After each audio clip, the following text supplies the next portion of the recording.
Hey guys, आप सुन रहे थे मेरे साथ हाँ ये मोहब्बत है। हाँ ये मोहब्बत है भाग 40।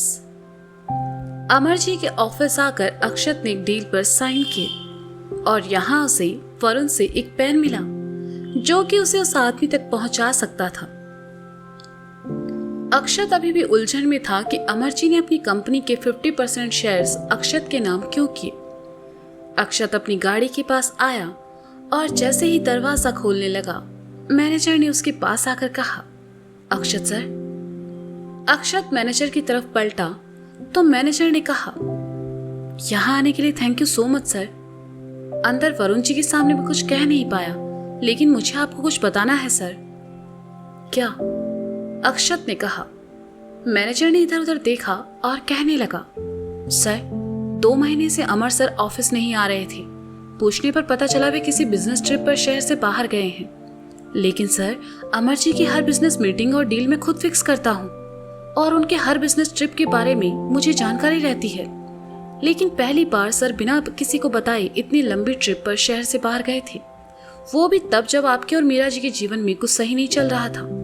ये बात थोड़ी अजीब लगी। तब से ना सर ऑफिस आए हैं ना मेरी उनसे बात हुई है।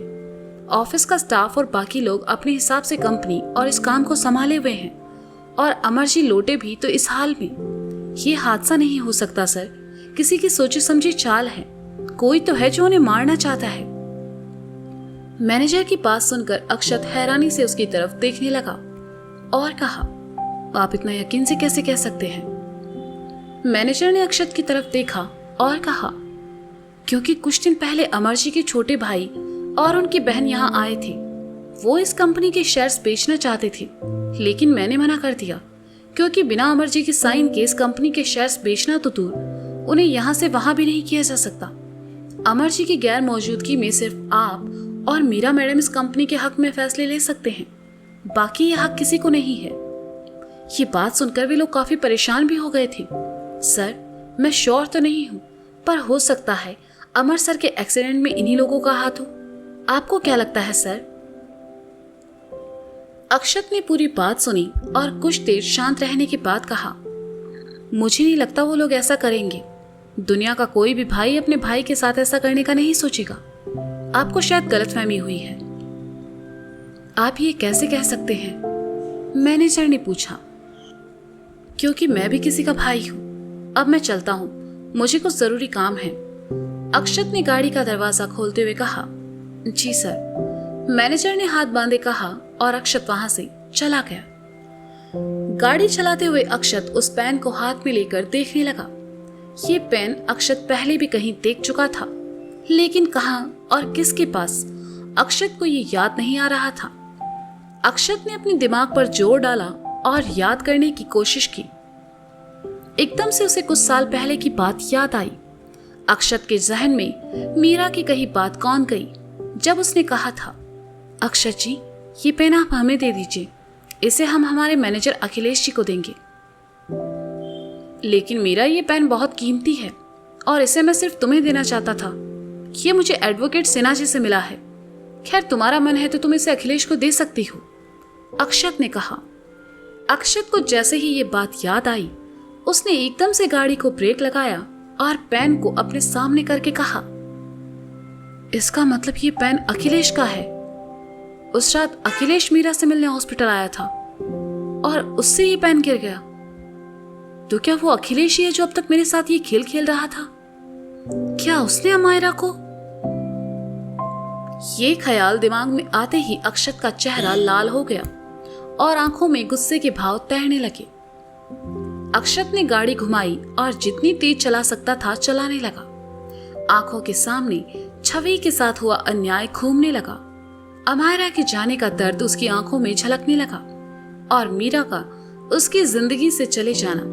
पिछले 2 महीनों में अक्षत ने जो सहा, वो सब किसी फिल्म की तरह उसकी आंखों के सामने घूम रहा था और अंत में जाकर रुका अखिलेश पर। अक्षत को अखिलेश पहले भी पसंद नहीं था, लेकिन वह मीरा का मैनेजर था, इसलिए अक्षत ने कभी उससे कुछ कहा नहीं। लेकिन इस बार अखिलेश ने जो किया वो ना भूल जाने के काबिल था, ना ही माफी के। चाइल्ड होम अभी दूर था, लेकिन अक्षत जानता था अखिलेश उसे इस वक्त चाइल्ड होम ही मिलेगा। अक्षत ने गाड़ी की स्पीड बढ़ा दी और कुछ देर बाद कार चाइल्ड होम के बाहर थी। अक्षत गाड़ी से नीचे उतरा और सीधा अंदर चला आया। बच्चे लॉन में खेल रहे थे और कुछ स्टाफ यहाँ वहां घूम रहा था, लेकिन अखिलेश कहीं दिखाई नहीं दिया। अक्षत ने गुस्से से कहा, अखिलेश, अखिलेश। अक्षत को वहां देखकर गौरी वहां आई और कहा, सर, अखिलेश सर अपने कैबिन में हैं। अक्षत ने कुछ नहीं कहा, बस गुस्से में तेजी से वहां से निकल गया। अक्षत को वहां ऐसे आया देखकर बाकी सब आपस में खुसर फुसर करने लगे। अक्षत अखिलेश के कैबिन में आया। अखिलेश उस वक्त अपने टेबल के पास खड़ा कोई फाइल देखने में बिजी था। किसी के आने की आहट हुई तो अखिलेश पलटा। अक्षत को वहां देखकर हैरान हुआ, लेकिन जैसे ही उसने अक्षत को गुस्से में देखा, फाइल बंद कर टेबल पर रख दी और कहा, आप यहां? क्या तुम्हें याद है मीरा ने तुम्हें एक बार एक पेन दिया था? अक्षत ने कहा, हाँ, लेकिन 2 दिन पहले वो मुझसे कहीं गिर गया और अभी तक नहीं मिला। अखिलेश ने कहा, क्या ये वो पेन है? अक्षत ने जेब से पेन निकालकर अखिलेश के सामने करते हुए पूछा। हाँ, यही है। ये आपको कहाँ मिला? अक्षत की तरफ आकर अखिलेश ने खुशी से कहा, उस रात तुम मीरा से मिलने क्यों गए थे? अक्षत ने पेन वापस अपनी जेब में रखते हुए कहा, मीरा मैडम से मिलने? मैं तो पिछले कई दिनों से उनसे मिला तक नहीं हूं। आप ऐसा क्यों पूछ रहे हैं? अखिलेश ने हैरानी से कहा। अक्षत ने खींचकर एक थप्पड़ अखिलेश को मारा और कहा, झूठ मत बोलो अखिलेश, अमारा का किडनैप करने वाले तुम ही थे, उसे मारने वाले भी तुम ही थे, मीरा के पापा को मारने की कोशिश करने वाले भी तुम ही थे, और अब तक जो खेल तुमने खेला है उसके असली कल्प्रिट भी तुम ही हो। क्यों किया तुमने ऐसा? क्यों? आखिर क्या बिगाड़ा था मैंने और मेरी फैमिली ने तुम्हारा? आखिर तुम ऐसे घटिया हरकत कैसे कर सकते हो? अखिलेश अपने बचाव में कुछ कह पाता या अक्षत को रोक पाता, इससे पहले ही अक्षत ने उसे बुरी तरह से पीटना शुरू कर दिया। अखिलेश के होंठों से, नाक से खून बहने लगा। वह अधमरा हो चुका था। झगड़े और अखिलेश की आहें सुनकर स्टाफ दौड़ा चला आया, लेकिन अक्षत को गुस्से में देखकर किसी ने उसे रोका तक नहीं और अखिलेश अक्षत से मार खाता रहा। स्टाफ में से किसी एक ने पुलिस को फोन करने की कोशिश की तो वहां के दूसरे स्टाफ ने कहा, अरे रहने दो, इसके साथ यही होना चाहिए। मैडम के जाने के बाद इसने इस चाइल्ड होम को बिजनेस होम बना दिया है, अपनी मनमर्जियां चलाकर पूरे चाइल्ड होम को बर्बाद कर रखा है। अगर मैडम के पति इतना गुस्से में हैं तो जरूर इसने कोई हरकत की होगी, वरना अक्षत सर तो कितने अच्छे इंसान हैं, कभी किसी से ज्यादा बात तक नहीं करते। आदमी की बात सुनकर लड़का पुलिस को फोन करने से रुक गया। अखिलेश को गुनहगार समझकर अक्षत उसे पीटता रहा और आखिर में अखिलेश धड़ाम से नीचे जमीन पर आ गिरा। अक्षत ने गुस्से में इधर उधर देखा तो टेबल पर रखा एक बड़ा सा स्टैचू उसे दिखाई दिया। अक्षत ने उसे दोनों हाथों से उठाया और जैसे ही अखिलेश पर फेंकने को हुआ, उसकी आंखों के सामने हंसती मुस्कुराती अमायरा का चेहरा आ गया। अक्षत ने महसूस किया जैसे अमायरा का साया उसे ये गुनाह करने से मना कर रहा हो। उसने उस स्टैचू को साइड में फेंक दिया, जिससे टुकड़े पूरे कैबिन में फैल गए। अक्षत अखिलेश को ऐसे नहीं छोड़ सकता था, इसलिए उसने उसे पुलिस के हवाले करने का सोचा। और जैसे ही अपना फोन निकाला, उसके फोन पर नवीन का फोन आया। अक्षत ने फोन उठाया और कान से लगाता दूसरी तरफ से नवीन ने उसे ऐसा कुछ कहा जिससे अक्षत के चेहरे का रंग उड़ गया।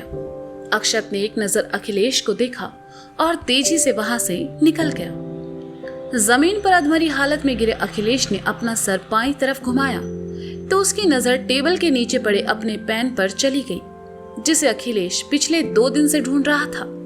अखिलेश दर्द में भी हल्का सा मुस्कुराया और फिर बेहोश हो गया। वहां मौजूद स्टाफ को अखिलेश की ये हालत देखकर दया आई तो उन्होंने अखिलेश को तुरंत हॉस्पिटल पहुंचाया, लेकिन अखिलेश को मिले सबक से कहीं ना कहीं सब खुश थे। अक्षत के पास जो पेन था वो अखिलेश का नहीं था।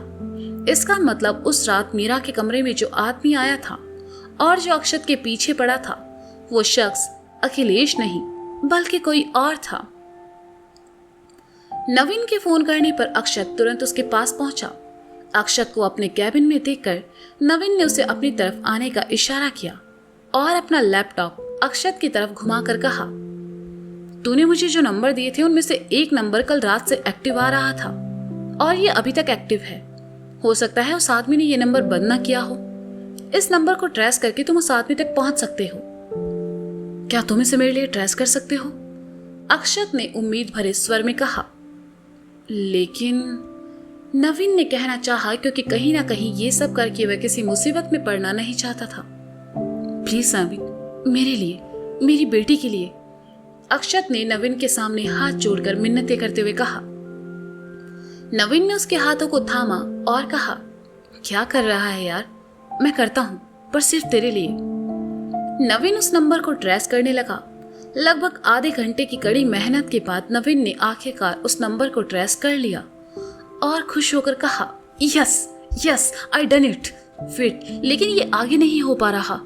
इस वक्त ये आदमी शिवनगर में है, लेकिन शिवनगर तो बहुत बड़ा है, तुम इसे कैसे ढूंढोगे?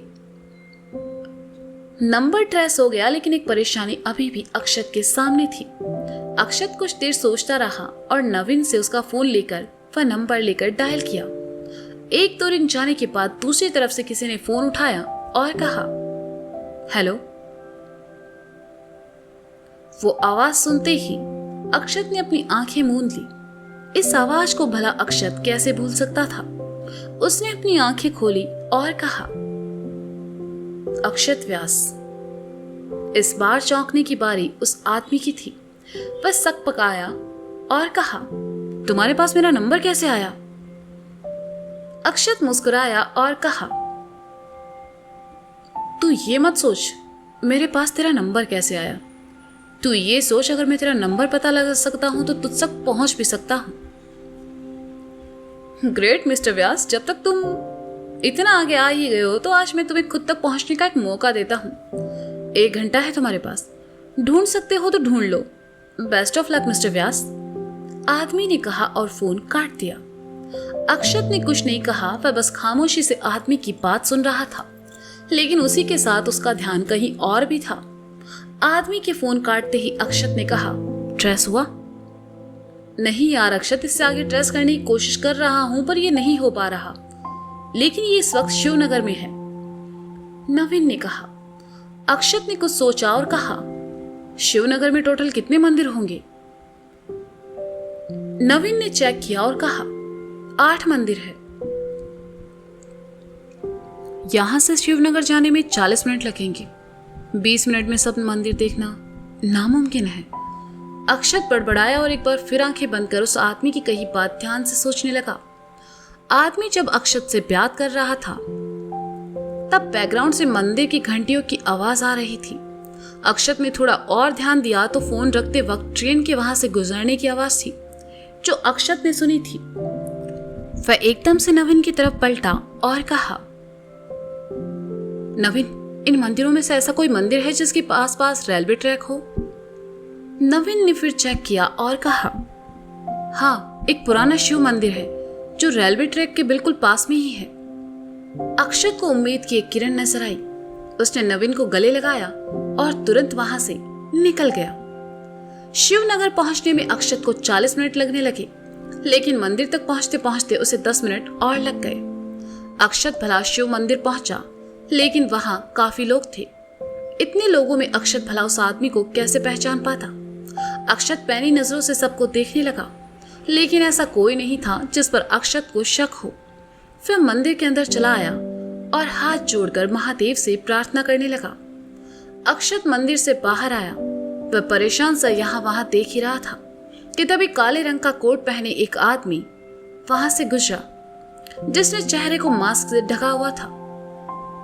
आदमी बड़े ध्यान से अक्षत को ही देख रहा था। अक्षत को पहचानते देर नहीं लगी कि ये वही आदमी है। अक्षत जैसे ही उसकी तरफ भागा, आदमी भी वहां से भागने लगा। अक्षत उसका पीछा करने लगा। आदमी आगे और अक्षत पीछे, दोनों के बीच सिर्फ एक हाथ का फासला था। बार बार वह अक्षत के हाथ आते आते बच जाता। भागते हुए दोनों रेलवे ट्रैक की तरफ चले आए। पटरियों के बीच आकर अक्षत ने आदमी को पकड़ लिया और उसका मास्क हटाने की कोशिश करने लगा, लेकिन आदमी ने एक हाथ से अक्षत के एक हाथ को पकड़ा हुआ था और दूसरे हाथ से अक्षत का गला। आदमी की आंखें बिल्कुल भूरी थी और वह नफरत से अक्षत को देखे जा रहा था। अक्षत ने अपना जी जान लगा दिया, लेकिन वह उस आदमी का मास्क नहीं हटा पाया। अक्षत बस एक बार उस चेहरे को देखना चाहता था। अक्षत की आंखों में गुस्सा और उस आदमी के लिए नफरत साफ झलक रही थी। दोनों एक दूसरे को जकड़े वहीं खड़े थे। तभी सामने से आती ट्रेन देखकर अक्षत ने कहा, हटो यहां से, तुम मर जाओगे। आदमी ने कुछ नहीं कहा, बस एक टक अक्षत को देखते रहा। धीरे धीरे ट्रेन नजदीक आ रही थी। अक्षत के लिए उस आदमी का जिंदा रहना बहुत जरूरी था, लेकिन उस आदमी के दिमाग में न जाने क्या चल रहा था। वह वहां से नहीं हटा। मैं तुम्हें ऐसे मरने नहीं दूंगा। मुझे जानना है क्यों मारा तुमने मेरी बेटी को। तुम्हें बदला लेना था मुझसे लेते, उसकी जान क्यों ली तुमने? अक्षत ने गुस्से से कहा। आदमी ने देखा ट्रेन अब बहुत पास आने वाली है, तो उसने अक्षत का गला और हाथ छोड़कर उसे पीछे धकेलते हुए कहा, गुड बाय मिस्टर व्यास। इस जन्म में तो तुम ये पता नहीं लगा पाओगे कि तुम्हारी बर्बादी के पीछे कौन था। अक्षत पटरियों से कुछ दूर जा गिरा। वह कुछ कर पाता इससे पहले ही ट्रेन आदमी को कुचलते हुए वहां से आगे बढ़ गई। वह आदमी अक्षत के सामने था, लेकिन अक्षत उसका चेहरा नहीं देख पाया। अमायरा की मौत हमेशा के लिए एक रहस्य बनकर रह गई। अक्षत वहां से चला गया।